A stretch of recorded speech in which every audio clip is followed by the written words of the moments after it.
I'm here today to talk about infrastructure.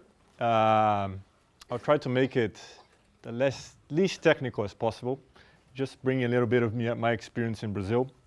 As we know, developing countries have one of the largest gaps is infrastructure, generally, right?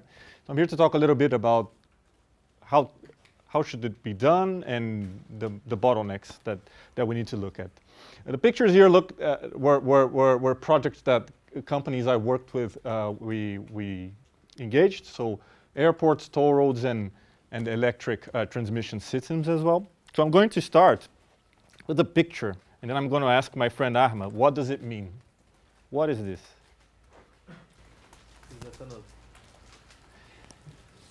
What is this? This is a mess, an urban mess. Okay, infrastructure is an urban mess, and my key message here today will be stakeholder management. To manage this mess, you need to manage the people living beside it, manage shareholders, manage lenders. It's a mess, okay? And it's a mess in a business that is cyclical, okay? So as I'll talk in a little bit more. So infrastructure mess in a nutshell. Lots of money, changing people's lives, displacing people around. How do you manage it? And at the end of the day, how do you fund it? How do you get people to put money in it? As we know, infrastructure, it's a lot of money and a lot of risk at the same time. And one of the risks that are most common are demand risks. So how do you estimate demand? So it's about managing money and how do you get this money back? Okay, as I said, infrastructure is cyclical.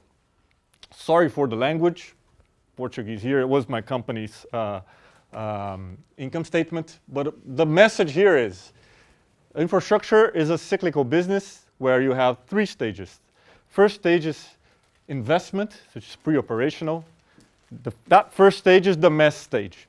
So the picture is the mess stage, is the first stage. Then you start ramping up. You start collecting toll roads. You start getting revenue. You're still making losses because you have lots of investments to repay in terms of debt. And then it's only after like 10 years that you start getting dividends. So it's like you put money, £1 billion in a project, and you just sit, waiting. And then you need to tell the shareholders, yeah, no, it's fine. It's 15% return. It will be great. You just keep waiting and praying at the end of the day. So for you to pray, but praying a little bit, you're always praying, but being a little bit more confident about your investment choice. It's about risk allocation. That's the point here. Infrastructure is about risk, and infrastructure projects are generally managed in terms of a rate of return, and this rate of return reflects public and private risk allocation at the end of the day. So what are the risks there are with the government? What are the risks that stay with the private investments? And some examples. Demand, so the number of cars in the toll road. Who's this risk? Tariff, investment, exchange rate. So I'm not going through all of those, but at the end of the day, what I'm trying to say is that it's a lot of money and a lot of risks to manage. And how do you allocate them efficiently? Yeah? And how do you manage those different funders and lenders and communities? It's a mess. Okay, so I'm going to start with a simple diagram that's going to get complex at the end of the day, which is risk allocation. But as Ali said, it's an MBA, so I need a diagram. So we started a project, which is our SPV, and then we have our happy shareholder that won a project, it's an amazing airport in the Bahamas. And then we have a new project, and then what we need? Money.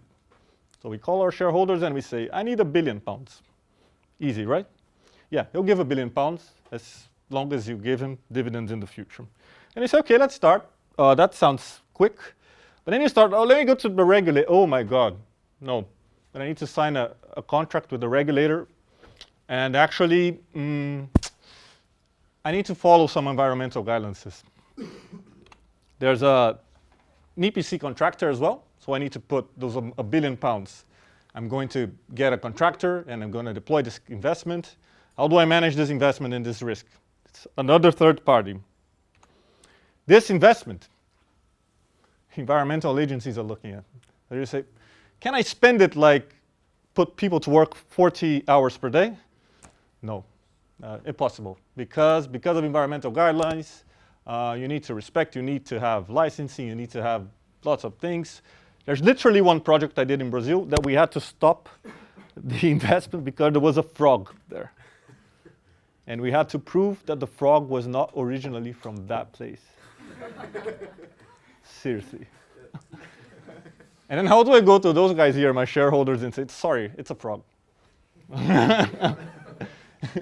It's funny, but it's life. So environmental concerns are really important nowadays.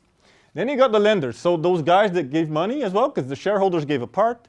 But the thing about infrastructure, it's highly geared.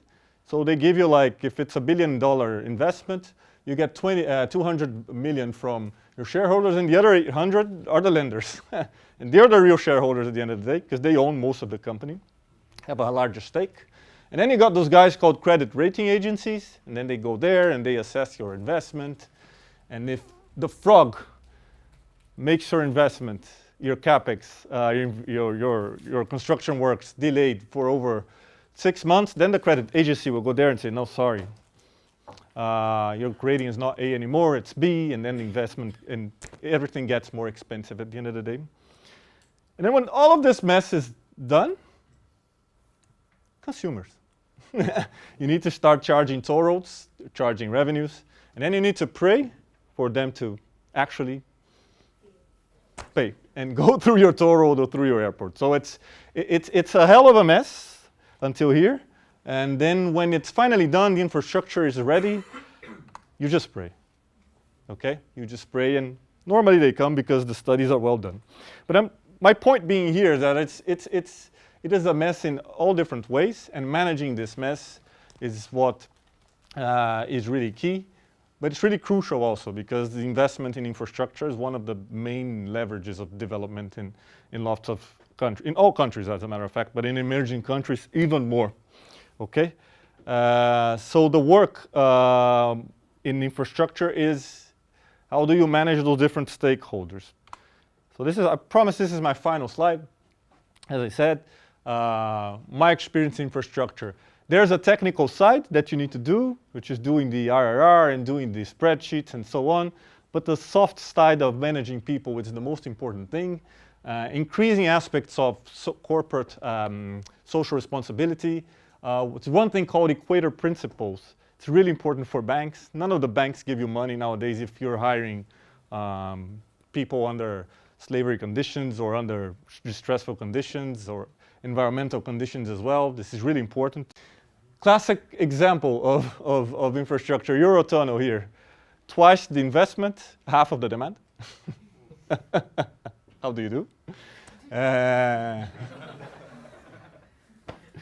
It's risk.